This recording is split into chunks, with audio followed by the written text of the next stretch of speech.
আসসালামু আলাইকুম। আমি লিজা ইসলাম চলে এসেছি আজকের ব্লগে। আজকে একটা স্পেশাল দিন, কারণ আজকে আমার হাসব্যান্ড আসছে, তাই ওকে ভালো-মন্দ রান্না করে খাওয়ার জন্য চলে আসলাম আজকে কিচেনে।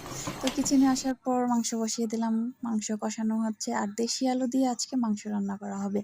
দেশি আলু দিয়ে মাংসের ঝোল, সাথে বোনা খিচুড়ি, ইলিশ ভাজা, বেগুন ভর্তা, ডিম ভর্তা, অনেক কিছু। তো মাংসটা প্রায় হয়ে এসেছে, কত সুন্দর তেল ভেসে উঠেছে। সাথে বেগুন কুড়িয়ে নিচ্ছিলাম, মাছ ভেজে নিচ্ছিলাম। মাছটা ভাজা হচ্ছে, তো মাছটা ভাজা হতে হতে আমি কি করলাম, চলে এলাম চাল ডাল ধুতে। চাল ডাল ধোয়া হয়ে গেল, তারপর ভাবলাম খিচুড়িটা বসিয়ে দিই। বোনা খিচুড়ি সব মশলা দিয়ে চাল ডাল দিয়ে একদম ভালোভাবে ভেজে নিয়েছি। ভাজার পরে গরম পানি দিয়ে দিলাম। চাল ডাল যত ভাজা হবে খিচুড়িটা ততই স্বাদ হবে।